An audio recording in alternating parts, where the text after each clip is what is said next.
नमस्कार मंडळी, वाईतल्या आमच्या मुक्कामाचे आणि रेसिपींचे म्हणजेच वाई स्पेशल खरडा आणि नाचणीचे पौष्टिक लाडू असे 2 व्हिडिओ यापूर्वीच आम्ही पब्लिश केले होते.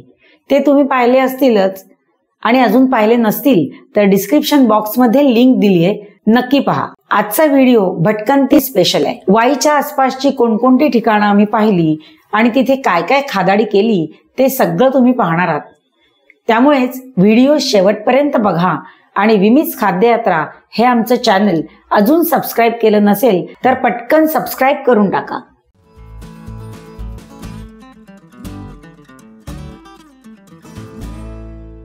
भल्या सकाळी मस्त गरमागरम पोळ्या आणि लसणी चटणी अशी भरपेट न्याहारी करून आम्ही निघालो.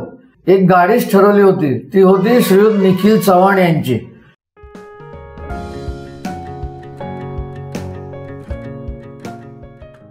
सर्वात आधी आम्ही थेट मेणवलीकडे निघालो. हे ठिकाण वाईपासून 4 किलोमीटर अंतरावरती आहे. इथे सुधीर आणि सीमा अगदी उत्तम अशा गाईडचं काम करत होते. प्रत्येक गोष्टीची सविस्तर माहिती सांगत होते. 100-1 वर्षापूर्वीचं झाड असेल. ग्रेट. चलो, इथे पाहायला मिळतो तो नाना फडणवीसांचा वाडा. ते विश्रांतीसाठी या वाड्यात येत असत. हा प्रसिद्ध वाडा कृष्णामाईच्या काठावर बांधला आहे. हा मेणवली घाट आहे, वाईपासून 4 किलोमीटर अंतरावरती. आणि समोर आपण बघतोय महादेवाचं मंदिर आहे.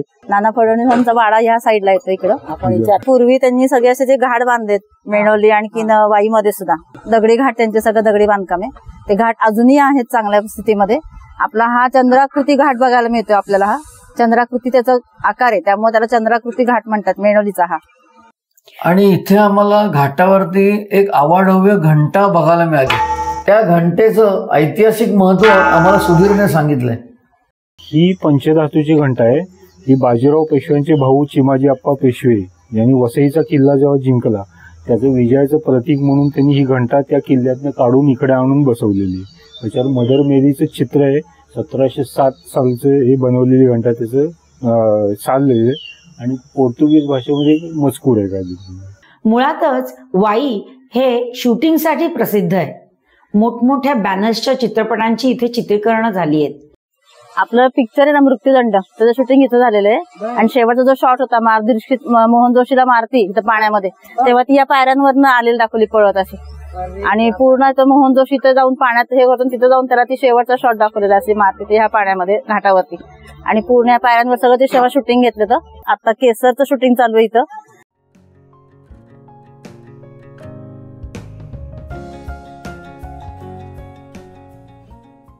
हे समोर आपण झाड बघतोय त्याला गोरख चिंच म्हणतात. गोरख चिंच हातीच्या पायासारखं त्याचा आकार आहे, बुंद्याचा.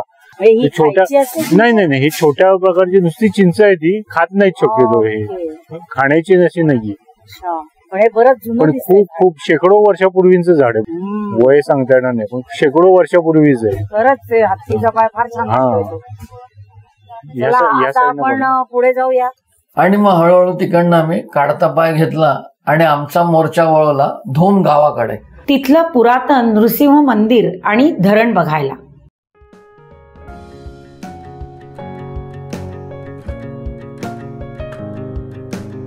गर्द वनश्रीने नटलेल्या वाटेवरून आम्ही धोम गावाकडे निघालो. वाटेत कृष्णाकाठच्या वांग्यांची आणि मिरचीची शेतं पाहायला मिळाली.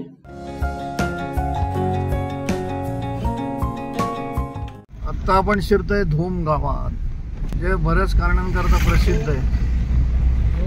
धोम गावातल्या नृसिंह मंदिरात शिरताच सीमा सुधीर परत आपल्या गाईडच्या भूमिकेत शिरले. इथे खाली बघते त्यांनी छान हे केलेले कोरीव काम, सगळं पूर्वीचे दगड आणि हे दगडात कोरीव काम आहे. समोर आपल्याला दिसतं कासवाच्या आकाराचं नंदी त्याच्यावर स्थापन केलेलं आहे. आणि पूर्ण दगडामध्ये कोरीव कामामध्ये ते कमळ आहे, पण आतल्या साईडला ते कासवाची पूर्ण प्रतिकृती त्यांनी केलेली आहे. 2 पाय, पलीकडे साईडला कासवाचं तोंड आहे.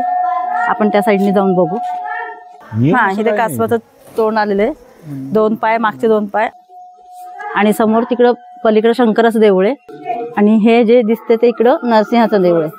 कर्नाटक पासून संपूर्ण लोक येतात, त्यांचे ते दैवत असल्यामुळे कर्नाटकचे लोक इथे खूप प्रमाणात येतात. इथले लोक महाराष्ट्राचे बरेचसे लोक इथं दर्शनाला येतात. आणि हे पूर्ण विहिरीवरती बांधलेलं देऊळ आहे, खाली मोठी विहीर आहे त्याच्यावरती हे देऊळ बांधलेलं आहे. धौम्य ऋषींची खाली समाधी आहे. धौम्य ऋषींचा पहिला इथं आश्रम होता आधी, त्यांनी समाधी हे केली. आतमध्ये खाली तळघर आहे, त्या तळघरामध्ये समाधी त्यांची, पण आता आतमध्ये नाही सोडत, बाहेरून दर्शन फक्त आपल्याला घ्यायला लागतं. आणि पलीकडेच नदी असल्यामुळे विहिरीला पाण्याचा भरपूर असेल खाली असा अंदाज आहे.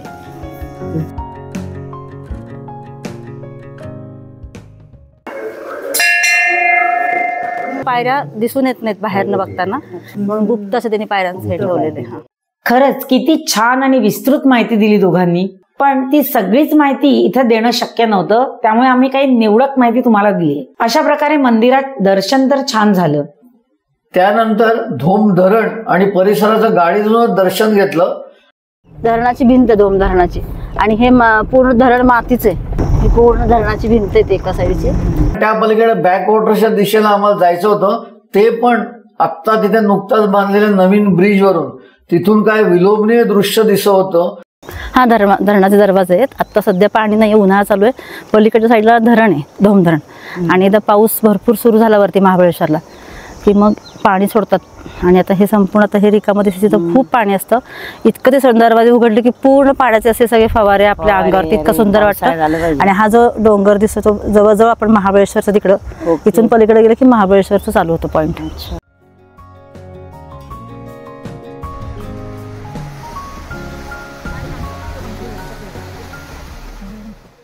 हे आहे धोम धरणाचं बॅक वॉटर्स.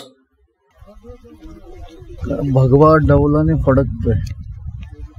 आणि आता तुम्हाला समोर असं दिसेल तो वैराटगड आहे. भर दुपारची वेळ आहे. त्यानंतर बोटिंगची मजा घेतली. बॅकवॉटर्सचं मस्त खळाळतं पाणी बघताना रणरणत्या उन्हाचा काहीच ताप वाटत नव्हता. इतका विस्तीर्ण जलाशय आहे की नजरेतही मावत नाहीये.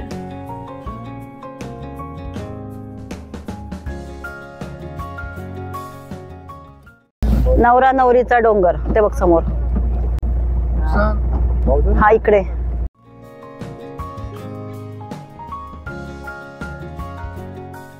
अर्ध्या तासाची मस्त सैर करून आम्ही परतलो.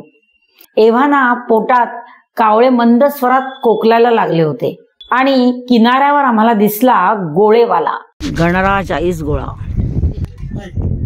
तुमचं नाव काय हो? अविनाश शेट्टी. अविनाश शेट्टी. आणि दिवसभर इथे असता का तुम्ही? म्हणजे फक्त सीझनल का एरवी पण? इतर टायमिंगला जत्रेला असतं. काय कुठल्या जत्रेला? ही आमची तिकडची चालू होती ना जत्रा. बर बर बर. वाई. अच्छा, वेगवेगळ्या ठिकाणी. आम्ही बाईचे आहोत. गोळा जरा मोठा आहे आम्हाला. हो. वाईकरांना काला खट्टा टाकलं पाहिजे मला. थँक्यू. ह्याला पण टाका काला खट्टा. येस. प्रचंड कितीतरी वर्षांनी असा मस्त गोळा खातोय ना. शाळेत असताना धडाधड गोळे खात असो. आज इतक्या वर्षानंतर भर उन्हात बर्फाचे गोळे खाताना जी मजा आली ती काही वेगळीच होती. पुन्हा एकदा जुने दिवस जगतोय असंच वाटत होतं.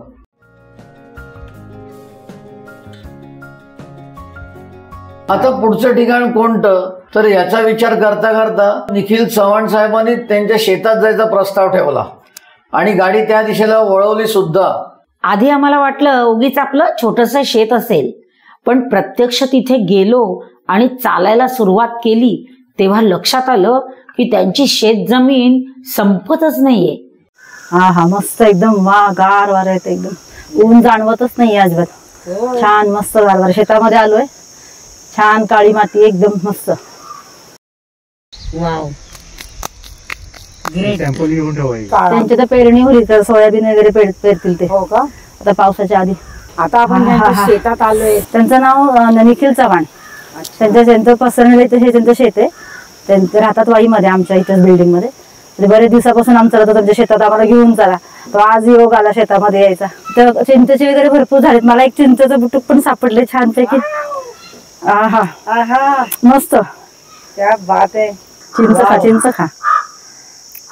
चिंचेचं बुटुक मस्त मस्त एकदम. आपलं काय चाललंय ना. हो ना, आता गोळा खाला बर्फाचा, आता चिंच मस्त. परत आपलं बालपण आठवलंय. चिंचेचं बुटुक, बर्फाचा गोळा मस्त मस्त एकदम. आणि छान शेतामध्ये गार हवा, एकदम एक नंबर. वा. हे आमची पाण्याची विहीर आहे. शेतीला आम्ही पाणी यातच देतो आणि पिण्याकरता पण पाणी, पिण्यासाठी योग्य पाणी. मासे भरपूर आहेत आणि भरपूर पाणी ओढल्यानंतर तुम्हाला 50 वर्ष होऊन गेले असते. आजोबांनी बांधलेली. आता पावसात जरा वरती पाणी, ही जी लाईन दिसते ना, ती हायएस्ट लेवल आतापर्यंत आहे. ती पांढरी व्हाईट कलरची. हा म्हणजे मोटर जी आहे ना, ती पाणी येतं. आता म्हणजे एवढा उन्हाळा असताना सुद्धा तेवढं पाणी आहे. तो साफ आहे. पाणी जेव्हा वरती येते ना, बघा किती स्वच्छ आहे पाणी. सोडतो आता मी.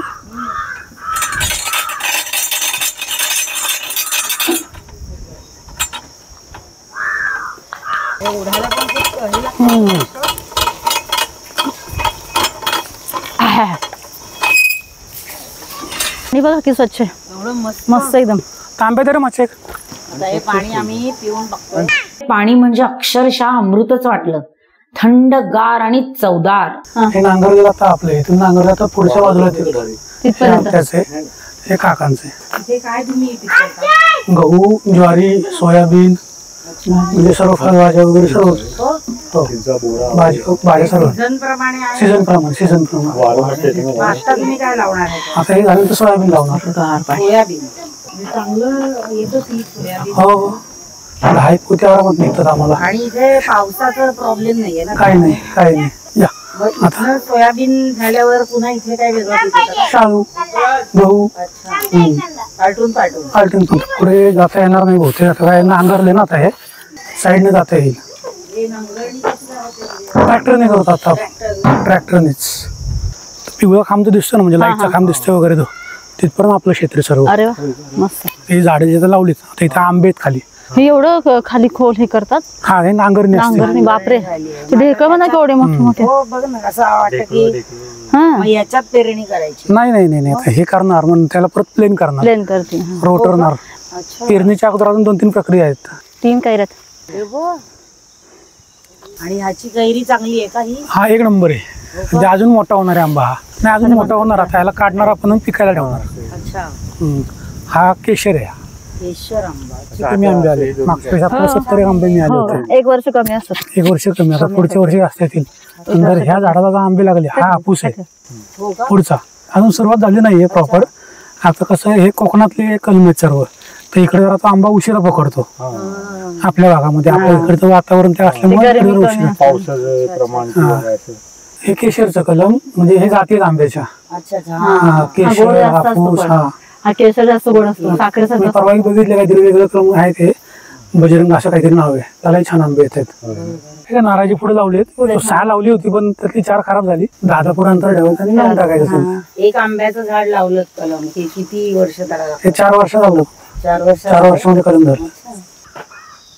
अगं कैरी आता तर मस्त. चिंच आणि कैरी सुंदर.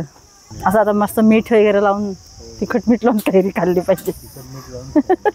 तिखट मीठ लावून बातम्या सांगण्यापेक्षा कैरी. हो, कैरी छान. कांदे पण होतात. हो, कांदे, लसूण सर्व. ते भाज्या, रोजच्या भाज्या करतो. आणि आम्हाला शक्यतो विकत नाही आणावे लागत. आता ह्या काकू गवारी करते, कोण वांगी करते, आम्ही हे करतोय. मग ते आमच्या काढतात एकमेकांना होतं ते. अरे वा, वर कसे कांदे लावलेत मस्त. हे बघा, हे कांदे वाळवत आहेत का? हा, तिथे पांढऱ्या माळा पण आहे. हे सांभाळतो कोण? आम्ही सांभाळतो. 2-3 दिवसांनी सारखं आमची चक्कर अशी लांब नाहीये. म्हणजे घरापासून 1-2 किलोमीटर अंतर आहे. आणि मग या व्यतिरिक्त तुमचा व्यवसाय आहे ना अजून? खाली इलेक्ट्रिकलचा व्यवसाय आहे. टुरिस्टचा आपला व्यवसाय आहे. आपलं पुण्यातून महाबळेश्वर पॅकेज 8,000 रुपयाचं. बरं. मग ते पुण्यावरून पिकअप करणार. 1 दिवस तुमचा 5 दिवस किंवा महाबळेश्वरला स्टे. दुसऱ्या दिवशी परत तुम्हाला पूर्ण फिरून पुन्हा रिटर्न ड्रॉप. अच्छा, म्हणजे असं ग्रुप असेल? हा, 4 लोकांसाठी. 4 लोकांसाठी. 3-4 वर्ष झाले. अच्छा. हो. रेग्युलर. पण महाबळेश्वर म्हणजे बाहेर पण कुठे जातात? कुठेही जातो बाहेर, कसेही. म्हणजे महाबळेश्वर दर्शन पूर्ण करतो आपण, पुण्यावरून पिकअप करायचं, 1 दिवस पाचगावी फिरायचं. नाशिक वगैरे काय? सर्वीकडे नाशिक, कोल्हापूर, मुंबई वगैरे. अदरवाईज म्हणजे वाईटनच ना तुम्ही? हो, वाईटनच. तुम्ही काही पुणे नाशिक असं नाही करणार? नाही, पुण्यावरून पण करता येतं आपल्याला अरेंज. हो, करता येतं. अच्छा. मग तुमचा फोन नंबर आम्ही देऊ? हो, चालेल ना, काय अडचण नाही. जर इथे वाईट येणाऱ्यांना नक्कीच मी तुम्हाला कार्ड माझा शेअर करेन. कार्ड शेअर केले की तुम्ही आम्ही शेअर करू आणि लोकांना नक्कीच मदत होईल. नक्कीच. की कुठे जायचे आजकाल कळत नाही की संपर्क चांगलं कोण चांगलं ते कळत नाही. उत्तम ड्रायव्हिंग आणि आपुलकीची सेवा दुर्वा टूर्स अँड ट्रॅव्हल्सच्या निखिल चव्हाणांचं हेच वैशिष्ट्य आहे. तुम्हीही हा अनुभव घ्यायला काहीच हरकत नाही. हे कसलं पीक आहे हो? अच्छा, मका आहे. पण मग कणीस यायचंय अजून. मक्याचं पण आपण पाहिलं नव्हतं कधी प्रत्यक्ष. हो, ताजं मक्याचं कणीस काढलं आम्ही शेतातलं. वाव. अगदी अनपेक्षितपणे ठरलेला शेत बघण्याचा हा कार्यक्रम आम्हाला एकदम पसंत पडला. बराच वेळ आम्ही शेतात रमलो, निसर्गाच्या सानिध्यात वावरलो. चव्हाण साहेबांचे शतशः आभार मानून आम्ही आमचा मोर्चा वळाला वाईतल्या मॅप्रो गार्डन कडे. वाईतलं म्हणजे वाईपासून अगदी जवळ येते, शेंदूरजणे गावाजवळ येते. अच्छा. हे आता नवीन झालेलं आहे शेंदूरजणे गावामध्ये. मंडळी, तुम्ही जर इथे गेला नसाल तर नक्की आवर्जून भेट द्या. मोठं आवार आहे आणि इथे सेल्फी पॉइंट देखील भरपूर आहेत. त्याप्रमाणे आम्ही त्या सेल्फी पॉइंटचा भरपूर फायदा घेतला आणि भरपूर फोटो काढले. मनमुराद भटकलो. तिथल्या ग्रिल सँडविचवर ताव मारला.